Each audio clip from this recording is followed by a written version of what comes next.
Muy buenos días, jueves 14 de marzo titulamos esta apertura Victorias de corto plazo, día 94, porque por extraño que fuese, en el gobierno de Javier Milei se está reeditando la misma interna que en el de Alberto Fernández, el presidente contra la vicepresidente.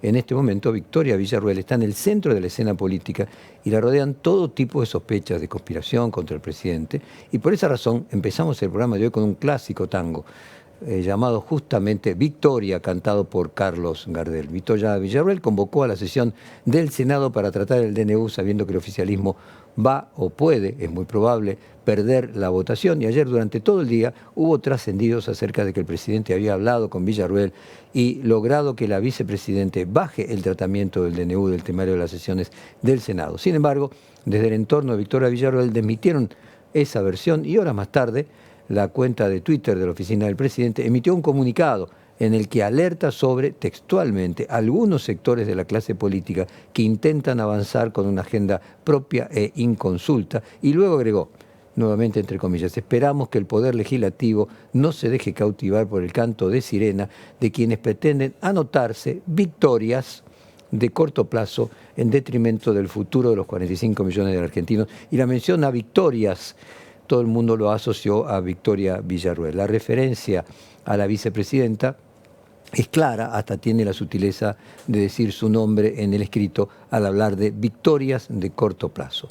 El de Villarruel es interpretado desde el entorno de Milei como un boicot y se empieza a reflotar las teorías e hipótesis que venían desde hace tiempo. Durante la última campaña, antes que Milei finalmente sea electo, había fuentes que decían que la vinculación entre Mauricio Macri y Victoria Villarruel para reemplazar a Javier Milei ante una eventual crisis era una de las hipótesis posibles. Y de hecho, una de las columnas de la contratapa de Perfil se tituló "Ella, el plan B de Macri", y citaremos un párrafo de allí. Pero aún si Mauricio Macri lograra controlar intelectualmente a Javier Milei y literalmente gobernara sus acciones racionales, conoce perfectamente las dificultades que tiene Milei, la propia racionalidad de mover gobierne sus propias emociones. El economista Mario Fernández confirmaba lo que decía el libro de Juan Luis González, El Loco, que lo explica en extenso. Durante los últimos 2 años, antes de hacer política, empezó a tener comportamientos que asustaban. Milei sostenía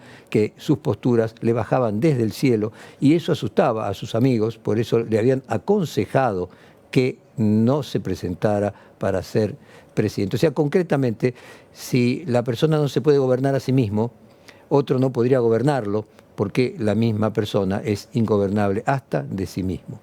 Si quien no pudiese gobernarse a sí mismo no pudiera finalmente ser gobernado por otro, como decíamos, Mauricio Macri debería tener un plan B que trascendiera a Javier Milei, y en ese caso no podría ser otro que Victoria Villarruel, quien ya sorprendió en el debate vicepresidencial, el debate que se hizo junto con Agustín Rossi, por primera vez punto a punto los dos, no solo por su mayor consistencia, sino también por una estética que recordaba a la de María Eugenia Vidal, quien como gobernadora resistió en una base militar, aunque en un contenido diferente a ese envase. Luego, en enero, quien sostuvo esta tesis bastante en soledad, este texto que yo les estoy mencionando, es un texto de noviembre del año pasado, antes de que hubiera asumido el presidente Milei. Luego, quien sostuvo esta tesis bastante en soledad fue el dirigente social Juan Grabois. Esto ya fue en enero de este año. Vamos a escuchar a Grabois diciendo: quien quiere voltear a Milei es Macri Villarruel.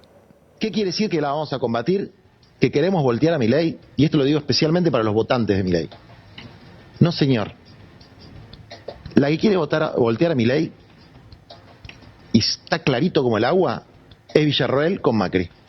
Es decir, los que están conspirando abiertamente, sabiendo de que va a haber una crisis fenomenal hacia fines de febrero, cuando haya una nueva devaluación, porque esta devaluación no va a alcanzar para los objetivos ridículos que se está planteando, y le están haciendo pisar el palito, los que están preparando el golpe son Villarruel y Mauricio Macri. Se lo digo a los votantes de Milei. Escúchenme, porque lo van a ir viendo a lo largo de las semanas y de los meses que vienen, cómo empiezan a preparar un golpe parainstitucional, que es un golpe de Estado, porque Villarruel pertenece a la familia militar. No nos miren a nosotros. Nosotros vamos a combatir las políticas inconstitucionales, ilegales e ilegítimas de Milei. Pero respetamos al pueblo que lo votó. Los que no respetan al pueblo que lo votó son los que están conspirando. Esa misma semana, en enero, fue exactamente la 1 de enero, el diario Financial Times publicó una nota acerca de esto mismo. Vamos a leer un pequeño fragmento. Villarruel, de 48 años, ahora lidera el Senado y es el primero en la línea de sucesión para la presidencia. Una posición crucial, dicen los analistas, dado que el estatus de Milei como outsider de la política, con pocos escaños en el Congreso, plantea una posibilidad real de que no termine el mandato de 4 años, y que lo termine dentro de un año. Luego, el medio británico cita un off de un diplomático británico que manifestó textualmente: hay que seguir de cerca sus pasos, es una mujer que está dispuesta a todo. Esto publicado por el diario económico más importante del mundo, el Financial Times. Ayer mismo, Grabois publicó un tuit al respecto y le voy a pedir a la locutora si me lo puede leer. Yo te avisé, Javier Milei, te van a usar de carnicero, te van a voltear, te van a tirar a la parrilla cuando hayan incendiado el país. Deja de creerle a los macristas, Caputo y Sturzenegger, que te llevan el diario de Irigoyen y se te cagan de la risa. Escuché a la gente que te votó y también a la que no te votó. La comida no llega, están fundiendo las cooperativas, las pymes y las empresas. Se manotearon todas las obras de las barriadas, arruinaron a los jubilados. La paciencia de la gente se acaba. Mientras a vos te metieron en la jaula del león y te alimentan de la carne de los humildes, te engordan, te ceban, el gato caníbal, el pato con borcegos y la hiena con botas esperan que estés bien gordo para tirarte las brasas. Después van a decir, era un loquito. Es de manual, ¿no la ves?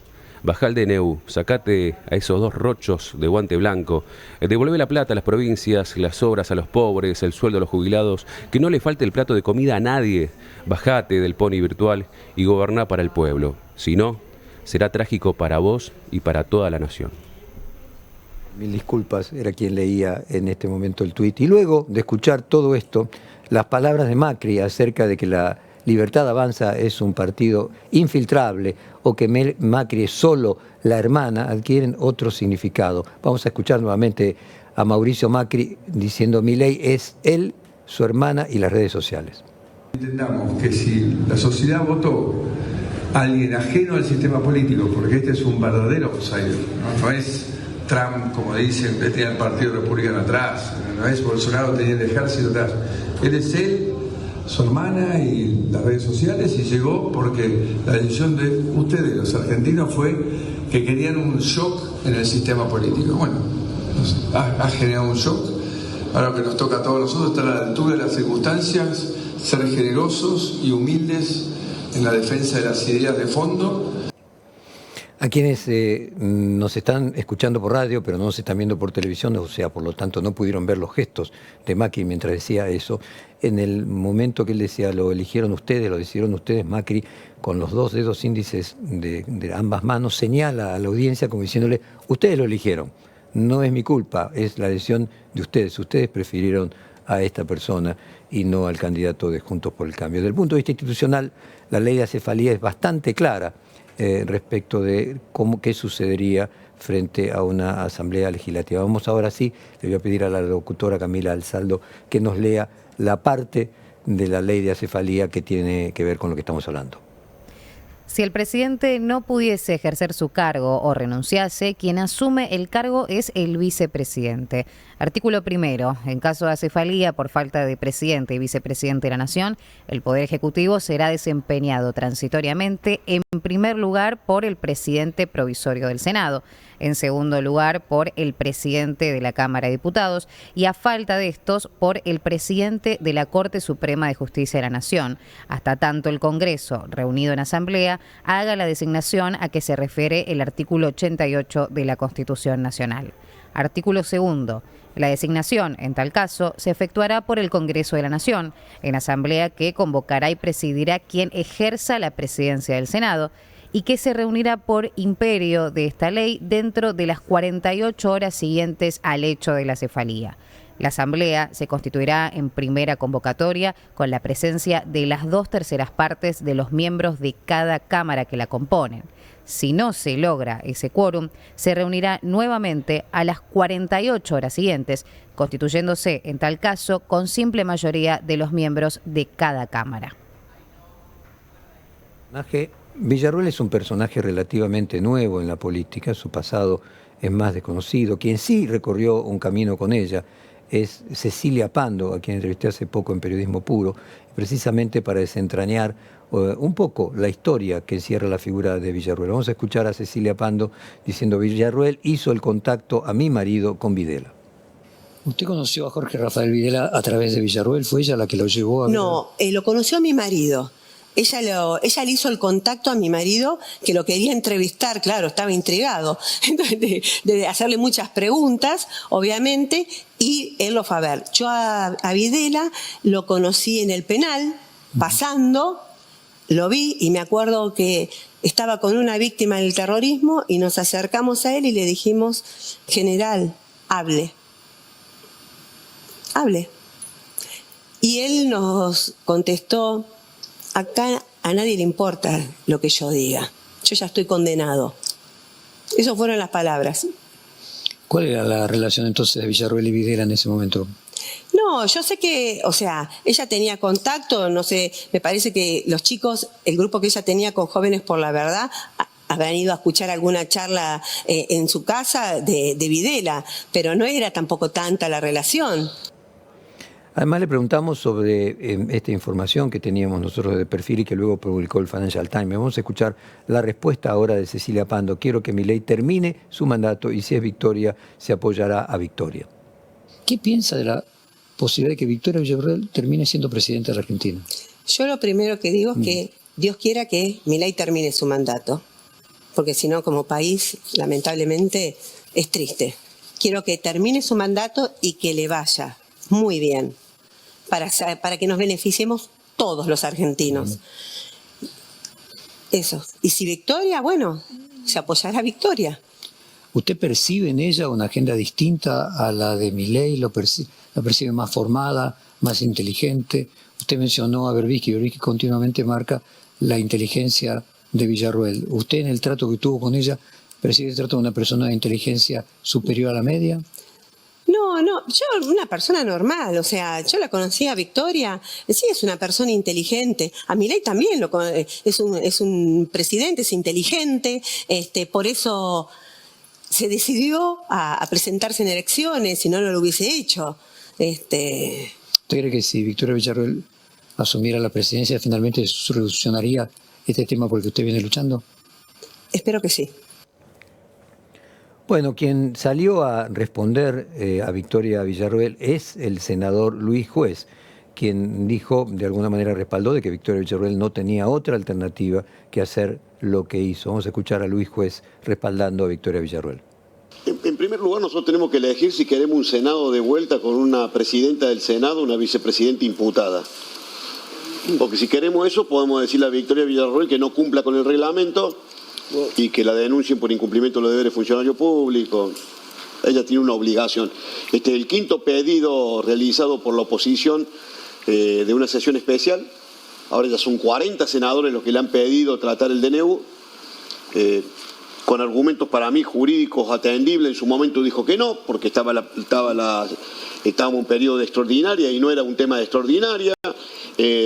Dijo, si hay prórroga extraordinaria, vemos de incorporarlo. No hubo prórroga extraordinaria, ahí entraron los pedidos, pero ahora ya estamos en sesiones ordinarias y el reglamento es muy claro. 5 senadores le piden al presidente del cuerpo convoque a sesión extraordinaria, a sesión especial para discutir el tema, lo tiene que convocar. Lo tiene que convocar. Aún hasta Cristina, que resistía, tuvo que hacerlo. Aclaradas las cuestiones legales, vamos a las cuestiones formales. Pero por supuesto que una actitud obstruccionista de parte de los senadores que quieran destruir el DNU, siendo el único instrumento jurídico que tiene el Estado, cuando el gobierno el 1 de marzo inició una conversación con los gobernadores y le dijo, los espero el 25 de mayo para firmar un pacto nacional en el que tenemos que estar todos de acuerdo. Es una locura, estamos hablando, ustedes están hablando, sus gobernadores están hablando con el gobierno nacional. ¿Cuál sería el motivo de destruir el único instrumento legal que tiene este gobierno para funcionar? ¿Con qué cara se van a juntar mañana cuando se junten con Franco, la semana que viene cuando lo vean al ministro, cuando le vayan a Pozo o le vayan a pedir al ministro de Economía una moneda para que le restituyan algún subsidio? Seamos coherentes. Bueno, tras Luis Juez, que dejó entrever más dudas que certezas sobre la lealtad de la vicepresidenta, vamos a escuchar a José Luis Espert, nuevo integrante de las Fuerzas del Cielo, integrado ya definitivamente y oficialmente a La Libertad Avanza. Dijo, a la luz de esto me generan dudas si Villarruel quiere desestabilizar a Milei. Muy fuerte. Te pregunto políticamente, ¿Villarruel quiere desestabilizar al gobierno de Milei? No sé. Te repito, ¿No lo pregúntame sabes? eso. Es grave que no lo sepas, ¿eh? Que no puedas decir contundentemente no. Pero, ¿por qué es grave que yo no lo pueda Porque decir? integras una fuerza que tiene un presidente y una vice de la misma fuerza. Y si no estás seguro de que Villarroel quiere desestabilizar el gobierno, es grave. Yo, el presidente de la comisión de... No, espera, no, vos me preguntaste. Villarroel, ¿quiere desestabilizar? Me dijiste, no sé. A la luz de esto, me genera dudas. José Luis. Ahora, ¿certeza tengo? No. A la luz de esto me genera dudas si Villarroel quiere desestabilizar a Milei. ¿Qué pasaría en una eventual asamblea legislativa? ¿Quiénes podrían ser los personajes más importantes que puedan llegar a conducirla, a orientarla? De los debates en el periodo de sesiones extraordinarias, ¿quién verdaderamente se destacó y que tiene capacidad de cruzar y conseguir apoyos tanto de los halcones del PRO como hasta de los kirchneristas, es el inefable Miguel Ángel Pichetto? Vamos a escuchar dos fragmentos en donde se mostraba esa superioridad de Pichetto sobre el resto. Vamos primero al que dice, les encanta perder. Sí, diputado Pichetto. Sí, presidente, al oficialismo le pedimos que tenga alguna cuota de flexibilidad. Les encanta seguir perdiendo.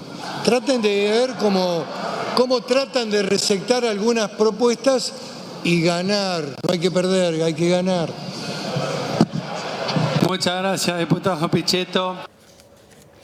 Y quizás este sea donde se demuestra más la verdadera autoridad, donde directamente le dice a la bancada de mileístas, no sean pelotudos, paren de aplaudir. Y vale lo que decía el maestro de gestión, Peter Drucker, que decía que la autoridad verdadera es aquella que no es la formal sino la informal, aquella que los demás le asignan a la persona independientemente del cargo que ocupa. Esta idea de que jefe es aquel que no dice yo soy el jefe, sino que los demás dicen o lo llaman jefe. Y hay una superioridad en Miguel Ángel Pichetto en el contexto de las dos cámaras, tanto diputados como senadores, en la que estuvo la mayor parte del tiempo. Veamos y escuchemos este pedacito final de Miguel Ángel Pichetto, tratando casi de alumnos a los que estaban en la bancada y arriba en los palcos. En segundo lugar, el bloque Hacemos no va a permitir que se interrumpa la labor de un poder del Estado. Lamentamos profundamente... No aplaudan nada, viejo. Dejen de aplaudir, no sean pelotudos. Parece que están en una fiesta, viejo, dejen de aplaudir. ¿Será este hombre la clave en el futuro de una situación de complejidad, de conflicto de poderes? Lo veremos. La realidad es que desde el punto de vista práctico, Victoria Villarroel podía seguir esperando para convocar la sesión del Senado. Además, hay en curso un acuerdo con los gobernadores a quienes se les puede pedir que manden sus senadores y diputados a votar el DNU una vez alcanzado ese o eventualmente alcanzado ese pacto. En ese sentido, si la vicepresidenta quiere ganar la votación en el Senado, no tiene sentido llamar a sesión antes de alcanzar ese pacto con los mandatarios provinciales. Veremos cómo continúa desarrollándose los hechos. Es importante entender que siempre hay que estar del lado de la democracia y de las instituciones de la República, que tantos nos costó y nos cuesta construir.